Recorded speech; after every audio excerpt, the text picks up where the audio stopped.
Welcome back to the dopest show you won't get sick of. I'm Spencer and this is Sasha. I spent most of my 20s in federal prison, but have been off heroin since April 9, 2010. Got a lot of stories about the stupid stuff I did to get put in prison, and I've also got a lot of stories about the crazy stuff that happened while I was in prison. And God forbid you end up in prison, you want to make some of the same mistakes I made. So if I got something in my teeth, Sasha chewed up my freaking toothbrush. I'm going to have to get another one. Look at this. Look at this. Chewed up my freaking toothbrush. I keep it down here. I eat probably about 7 meals a day. So I keep it down here to just, make sure real quick before I do the video. So, I don't have stuff all sticking in between teeth. And, yeah, she got a hold of my toothbrush. So if I have something sticking between my teeth, my bad. So at the low security, got a bit of a reputation as a fighter, being like a MMA expert, even though that was so far from the truth. I knew some basics. I got lucky against somebody who was a tough man boxer who went the distance with Butterbean. I've got that. It's way early in my videos, so I fought a prison monster. But that was something that was like what solidified it. It was a lot of luck in that. A little bit of luck and the basic grappling. Taught at a karate school was what saved me. All that didn't work. That got me hit harder than I've ever been hit in my freaking life. Right in the mouth, and I saw white. It's a good story. Go back. I fought prison fights. I fought a prison monster. It's way back in my stories. But anyway, I had a reputation from that. People knew that, I knew a little bit of something they might not know. And what led to that fight was people were allowing me to put them in a pen called Kesagatami. It's actually my favorite pen to this day. And if you allow me to put you in that pen and you don't know what you're doing, even back then, I could hold you down. The likelihood that I'm going to be able to get you in that pen, that's another story. That's what people were failing to realize when I was showing some of the stuff, and I think I was failing to realize it myself, to be honest. But I had a reputation at the low, and I was in the mix, lifting weights, everything else. It wasn't bad. Got in trouble, sent to the medium. Oh, man. It's cool outside, so I'm wearing a sweatshirt. I was starved when I was in solitary, so I went from like 180 to 185 all the way down to as low as like 156, but I stayed about 162 for a year, and then the second year I started lifting dirt outside. They had bags sewn of khakis and sheets that are filled with dirt that we'd lift. We had a 300-pound plus deadlift bag that was like 16 inches in diameter and like probably about 6-7 foot long. And it would tear your shins up, but we'd wrap belts and canes around it to lift. But the most part, when I first got there, I wasn't that big. You couldn't see the tattoos. I'm pretty articulate. I kept a clean-shaved face because my beard did not grow in right back then. It was all splotchy. So, people thought I might be soft, possibly a choma. I did not realize that. I didn't know what kind of prison I was at first. Definitely not that. I hate those people. But that being as it was, it took a time for people to get in trouble at the low, get sent to the media, and be like, yeah, that guy, and tell a story about me, so some people knew. And then a few other things that happened while I was in there. I was always trying to train in there. My buddy Kevin Crockett, the most incredible leather maker I've ever seen in my life, and he made all his stuff from a prison leather shop. He could do stuff like you would not imagine. I'm going to be talking to him soon. Talk to my mom about getting him some supplies. He's a tattoo artist now, but I'm going to try to get him some supplies to get back started doing his thing. Maybe it could sell custom stuff on here, wallets, whatever. I mean, he can do about anything with leather. He can cut it in there with a little razor. It's amazing. But anyway, he made mitts that are better than you'd get at any store. And prison labor is cheap. You got to think, most prison jobs pay a dime to up to $1.50. Unicor, which is a private prison industry, pays $1.50 up to or starts at $1, I think. Yeah, starts at $1 and goes up to $2. I know one guy who made like $900 in a month, but he was working 60-hour weeks for 4 weeks in a row. But in general, prison pay isn't very high. So you could get a piece of leather that somebody spent literally 8-12 hours on working by hand, stitched in and out, for a very cheap price, for less than $100. Something that would cost you $1,000 or more dollars outside, typically at a custom leather shop, you could get in there for cheap. And what's a shame is I couldn't get the mitts out because You weren't legally allowed to have them. You weren't allowed to have martial arts, boxing related stuff. So I couldn't take them out of the prison, had to leave them in there. Even had this big old thing that it was a leg pad that strapped to your legs so you could throw leg kicks on them. And me and this guy in the drug unit, Jay Jones, we'd always hit mitts and work stuff. He, cool dude, became a friend of mine in there. But Dickie the fake Muslim who I used to sell dope to, that ended up in the RDAV drug program with me. The last time I'd seen him, he was 160 pounds and clean shave. I see him in prison. He's 230 pounds. He'd been eating good in prison. And he's got a beard bigger than Abraham Lincoln. He looks like Islam Makhachev, except he can't fight. Not a bit. And I didn't recognize him at first. But anyway, he didn't know that during the time that I'd been out on bond, that I'd trained all that time, that I'd quit using drugs, that I'd done work in the community, that I'd completely turned it around. He assumed I just got locked up as a junkie like he was. He was always a junkie. Him and his brothers, it's the craziest bunch I've ever met. The most devious dope fiends you've ever met in your life. But anyway, he was like the person in the drug unit. The drug unit is a program that they get the inmates to tell on each other to break the criminal code. That's their form of drug treatment, of rehabilitation. They're assuming that all people are just, oh, I'm a G, I ain't going to tell, I ain't going to do. And instead of just it actually being a mental condition that needs work. And it's a stupid program that I don't agree with, and I think it has zero help for anybody that's an actual addict. It might help somebody who was a drug dealer who stood on the corner that was raised without manners, but it will not help people with actual addiction. I mean, there are plenty of country people in there, they don't have no corners, they got back roads and dirt, and where I live, Roanoke, even though there's a whole lot of dope dealing, a whole lot of that type of stuff, nobody sells it on the corner. Police shut that down real quick. It's all house dealers, mobile dealers. But I see him in there, and he comes up and talks to me. Lucky me. He's the biggest target in the unit because people like to tell on him, because when they tell on you, you have to go up front. You have to give your explanation for it. They tell on him on stuff he didn't even do. And then they call for witnesses. They'd have a witness ready to lie on him. And then he'd go crazy. I did not do that. He's lying. And then when he did that, they'd give him extra punishments. They liked his reaction because he gave, the crackhead delight of reaction. But they liked hanging out with him too, which is what's messed up. So I hadn't been in the drug unit for long. And people roughhouse, people play. Now, something that was unique, I always thought the gi, the uniform, the pajamas that you train in, were useless. No. That khaki shirt came in use. So he ended up, I was probably 160 pounds, he's probably 230 pounds at this point. We're going to sell him and a couple of guys, which those guys were street dudes, we're doing, but they like getting laughs off of him. And he did something, I can't remember, push me or something, and it's my buddy. It wasn't anything mean, it was just boys being boys, roughhousing type stuff. And I got an overhook on his arm, and I wrapped my hand inside the inside of his khaki shirt, grabbed it, and then I took my forearm and pushed it up on his neck and had him pinned against the wall where he couldn't move. I lifted his head up. Every time he tried to lift his head down and push into me, I'd lift his head straight up. He was just pinned there. He couldn't do nothing. I wasn't trying to hurt him. I was trying to just say, settle down now, Dickie. And they're like, oh, my power is strong. And, and he's like, how can you do it? You shouldn't be able to do that. You weigh like 80, 90 pounds less than me. I'm like, Dickie, I told you when I was on bond, it was like he couldn't believe that I had been out on bond. And it annoyed me so bad that I actually had my mom mail in newspaper clippings of me doing work with at-risk youth, community projects, rehabs, and everything else to show him. And he's like, oh, I thought you were lying. I said, I know. It's been pissing me off, man. But he couldn't believe that I was out training in something. He thought I was just full of it, just telling a tale. But that left a moment. And then the one guy started asking me a little bit about stuff. He's like, so, can you kick somebody in the head? I said, anybody who's 6'2" or under, I can kick them in the head.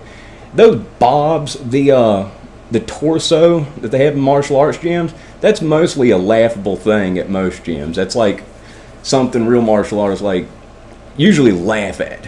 Okay, I learned that after I got out and started training more real martial arts.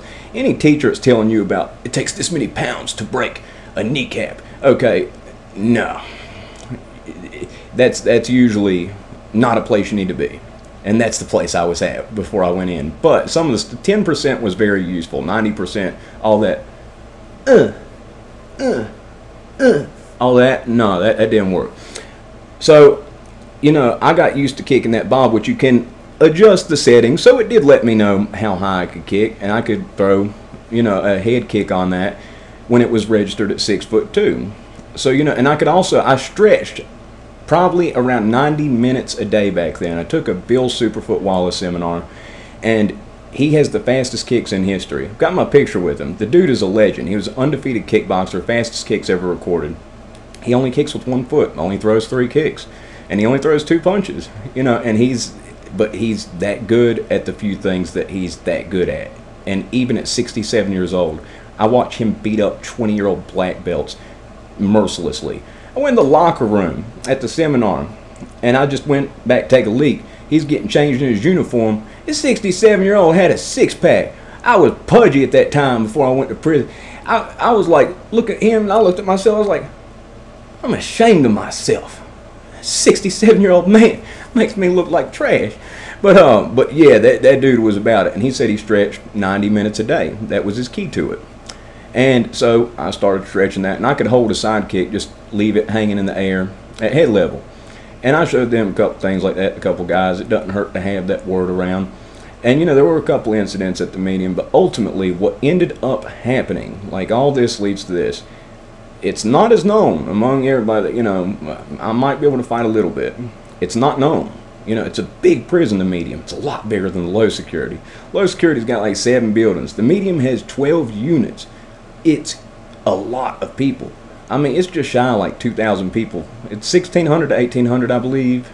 I believe it's 1,800. I could be wrong on it, but it's close. It's substantially more than the low security.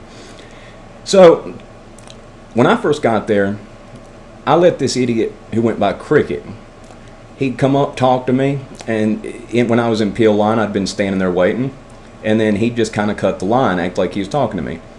An Aryan Brotherhood member who went by Satan, my first interaction with him, he pulled me in the cell, and he said something disrespectful about certain people that were outside making noise, which set me off, you know, being as how at that time my ex was black, you know, hearing him say that. And I was like, oh Lord, what's this guy going to say next? He said, do I look like some kind of a prick to you? Do I look like an a-hole, like a joke to you? And I'm like, whoa, what'd I do, man? You know, it's the Aryan Brotherhood guy who's got face tattoos, you know, who goes by Satan, okay? Pretty muscular dude, pretty stout dude, and I pissed him off somehow. And I'm like, what'd I do? He said, you let that idiot Cricket get in front of you. Well, you're in front of me, so you let him get in front of me. And I was like, I won't do it again. And I didn't do it again. I told Cricket, nah, man, you got to get at the back. You know, he caused me problems the other day with that. But I wasn't institutionalized then. You start getting these habits. I didn't have those habits at that time. I was not institutionalized, and I still have an issue when people cut in line. If you let somebody cut you in line and I'm behind you, you're letting them cut me too. And it's a burning thing I feel in my stomach to this day. It happened about a month ago at the gas station. So it started burning me, and I started getting it, especially at the low security peel line, which you would go in the morning and night, wait in line. At the low security, it was 10 minutes. If the slow guy was working, it was 30 minutes. At the medium, there were quadruple the people. The quick guy took like 25, 30 minutes. The slow guy took an hour and a half. So when someone lets somebody cut in front of them, and they're in front of you, you get mad after when it's the slow guy working especially. I stood out there all morning one morning, okay? All morning in the cold, very, very cold. They make you stand out there for 20 minutes. The compound closes. You have to be out there 20 minutes before they even open the peel window, which makes no sense. Or else you don't get your medication at all. These guys spent the whole breakfast walking back and forth, because whenever they're doing the meals, you can walk around the perimeter. Other than that, they open the compound 10 minutes on the hour. But during breakfast, during lunch, during dinner, people walk the compound and just BS talk. This guy had been BSing with his friends while I've been standing in the cold line. Okay, he walks up, with his buddy who must have had an arm surgery. He had it in a cast. And he's like, man, come on. Hey, let my boy here get in front of you. And he says it to some little weak chomo dude who's standing right in front of me. And I said, no. I said, dude, I've been standing here for a minute now. You know, come on. And he said, don't make me get out of character. And I looked at the guy in front of me and I said, you let him get in front of you, you're going to have a problem with me. And he burnt me up when he said that. Young guy, you know, I believe he's from Florida. You know, saw me, some little weak white guy. And I wasn't having it that day. It was cold. I've been at the meeting a year, you know, in this drug program, which that was nonsense enough. I had an awful hussy who I suspected of being a hoe, who turned out to be a hoe. Stole $100,000 from my mom's business. And before somebody mentioned something, just on the hussy topic, I got with her when I was on bond. I'd been clean for a year. She'd been clean for a year. She hadn't done opiates at all. And that was during the whole time I was out on bond. We were clean, we were together. I told her I didn't want to be in a relationship going into prison. She insisted. So, no, we did not get together under a pretense of me being a dealer or an addict or any of that. It was complete clean time during that time. And she decided to try dope for the first time in her life, knowing my story after I went to prison, after she'd been clean for a substantial amount of time, moving a guy into an apartment with her, hussy, stealing $100,000 from my mom's business, no good, down, dirty hussy, and breaking a car. I think my mom might have co-signed for, so triple hussy. Anyway, that's the, so no, it wasn't under a context. It was under a context, completely sober-minded. Yeah, so that's the story with that. But anyway, suspecting it, I was burning up on the inside, and I'll tell you why. I noticed things. I pick things out, and when I called her every night, I heard a screen door close before she started talking to me, which made me think, she's walking outside to talk to me. Why is she walking outside to talk to me? And I'd make her yell stuff like, yell I love her or something like that to embarrass, see if what I was thinking was really happening. I couldn't believe it. I couldn't accept it. So that's going through my head. I'm burning up, suspecting stuff, angry. You know, and I'm in a program that's going to take 18 months off my sentence, a year for good time and 6 months halfway house. And halfway house is time that you get out early from prison, 18 months. And here I am arguing about somebody cutting in line when I can get out 18 months earlier. So I said that, and me and the guy have issues. We gave looks, and you know, that let it be. Apparently, one of the guys that was in the room with Dickie came up to me the other day and told me that he was walking with that guy, and that guy said, see a little white guy right there? I almost whooped him the other day. He said, and he told me what he said to him. He said, you thought you was going to whoop him? What? I said, yeah. He said, he'll knock your head off with the kick. He said, he'll get you, hold you down on the ground, choke you out, kick you, do whatever he wants to you. You better not. You thought you was going to whoop that little white guy. That was a little bit of luck. That was luck, okay? Happened to be a person who thought I was more than I was, okay? Knew a little bit, probably enough to handle that guy, being honest. But the illusion of it, the reputation of it, the fear of it, okay? A lot of people that are known as fighters that I've seen, I've witnessed fight in prison, aren't really great fighters. They're quick to fight, and they'll throw the first punch and they'll keep on until it's done. That's why they're known as fighters. In terms of technical skill, many of them, no. So these reputations, these illusions, can create something that keeps you from ending up in a bad situation. Now, I was going through the line in the kitchen, and I see that guy, he's leaning over the rail, and he's like, you feeling better today? I said, I feel good every day.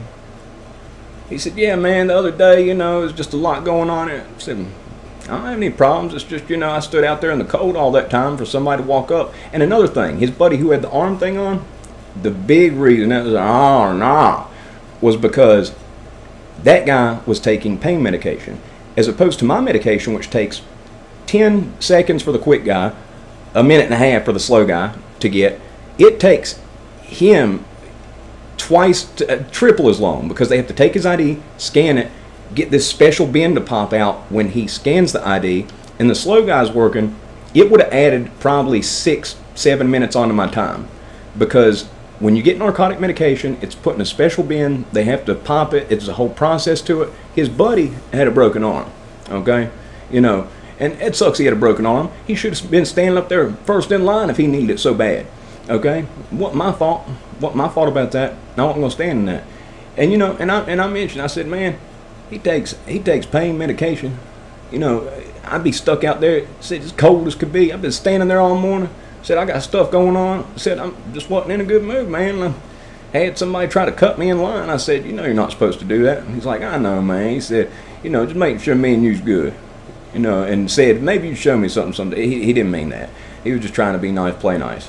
But it was a situation where reputation, hearing something from someone else, you know, put a little bit of fear in him. Because second off, what if this little white guy ends up doing what this guy said? I mean, you know, of course that helps the furtherance of whatever mystique or aura that my little 2 years of training had, but it really hurts him more than anything. I beat by a little white guy, be getting clowned, you know, which happened to a few people, you know, not just with me, just with other people, you know. Little Billy, who's 140, 150 pounds, knocking out 280-pound wrench, knocking out 240-pound Big Larry. Man, wrench got clowned forever after that. There's this guy called Fats. He was about 600 pounds, worked in the kitchen, and he clowned on wrench. He said, man, you do that to me, I'm gonna beat you worse than that white boy beat wrench. And wrench just sitting at the table looking angry when he said it, just gritting his teeth. But he had to endure that because he got beat by a little white guy with no tattoos. And here wrench is with all kinds of Swazis and tattooed, looks like a big old biker. And little Billy could fight. I don't know exactly, I think it might have been boxing or something, but the fear of the ridicule that you will face if you get beat by somebody who is deemed physically inferior or less hard or whatever, that's a deterrent. I'm going to tell you, that's a big deterrent. And, you know, if it come down to it, I absolutely would have. I was mad about this. You know, when he said, don't make me get out of character, I thought, who are you? Who do you think you are? Don't make me get out of character. You're not my dad, you're not my mom. What does that mean? You know, shut up. And, you know, instead of doing that, I told the guy in front of me, you let him get in front of you, we're going to have problems. And being the scared little chomo, he was a little dorky guy. I always wore khakis. Even in the summer, I always had khakis. Always had his, even if he had a white t-shirt in, it was tucked in with his belt on, with the ball cap on. It's like his little standard uniform. He's always out on the walkway selling pizzas he made and stuff. But, you know, little scared guy, you know, and I was like, you better not. And it isn't fair to anybody who you let get in front. You know, little inconveniences like that can be a big deal in there. There is a different scale to how things are responded to in there. Now, you know, could be that I allowed him to get in front of the guy, and he noticed that, and then that gets known that I'm willing to take a certain amount of something else by just allowing it to happen. Like, there's some times that you got to speak up. It was one of those times I had to do it, but it could have ended different. Could have been up in fight. I could have been in prison another 18 months, which I look back at and I think is stupid. I look back at the mindset, the anger of everything that I had going on, angry I was in prison, angry my ex was a hussy, and I knew she was a no good hussy, but I didn't want to be honest with myself. And I was ready to throw 18 months of my life away. I'm glad that everything lined up to where it did, and I didn't. But it could have happened.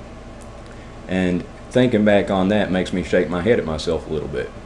Because as much as, you know, oh, it's the principle in prison and all that stuff, when you get out of prison and you get away from that stuff and you grow up, I mean, that stuff just seems so stupid.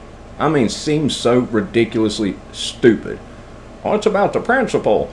You know, you hear about people getting shanked over, you know, 50 cents worth of ramen noodles, a couple sodas, and they're like, well, it wasn't about that. It was about the principle. Shut up. You sound stupid. You sound touched. You sound simple. You sound simple as could be. You're gonna risk getting more time in prison?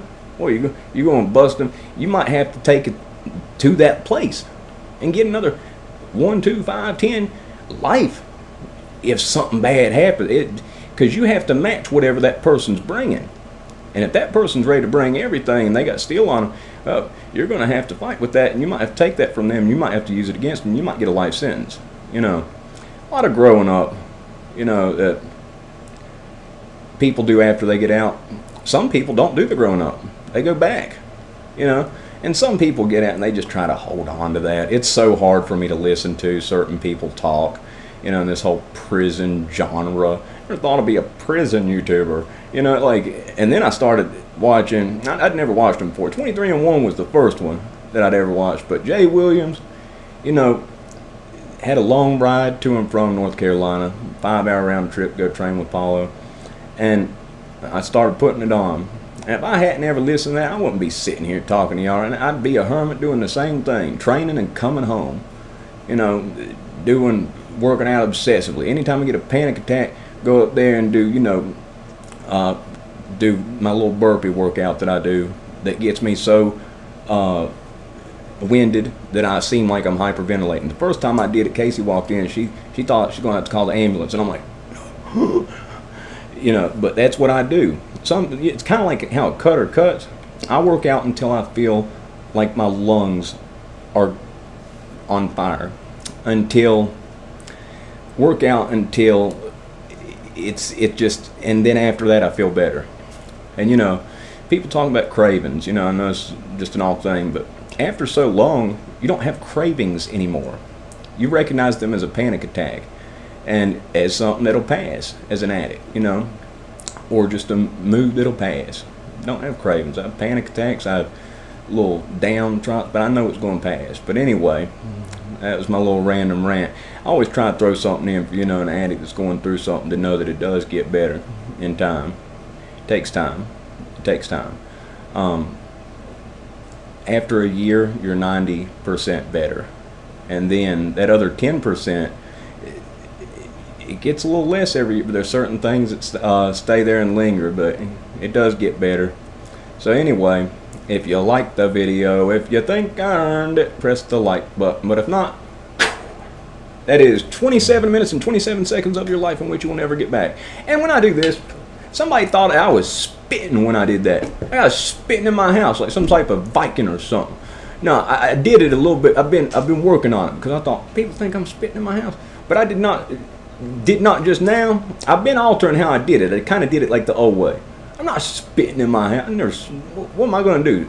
Spit in my house for this? No. You know, I mean, I like doing stuff for effect. I ain't going to spit in my house.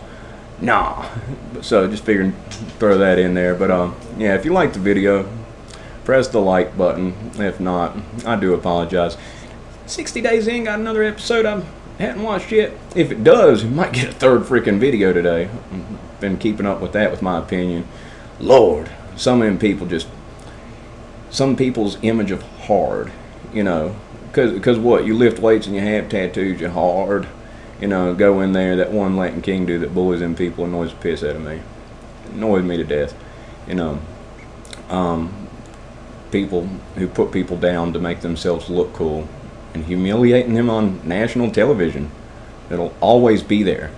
Somebody will clown him 40 years from now, if the guy makes it that long. If he lives to be old, he might be a senior citizen. His buddies at the home, remember when this guy punked you and he wasn't even a real inmate? He's going to get clowned the rest of his life because that idiot. Just so that guy could have his little moment and look cool. Oh man, burns me up. And I hate a bully. It's the most dang trouble I got in growing up, standing up for my friends and beating somebody up because they didn't stand up for themselves. Prison got rid of that. I saw you stand up for somebody, you become the problem. And you know, you see what happens with that problem. That'll change that habit real quick. You know, I like you, but I like me a whole lot. But I like you, but I love me. You know, that's the fact of it. Rambled on a little bit there. I do that sometimes. Y'all have a good one.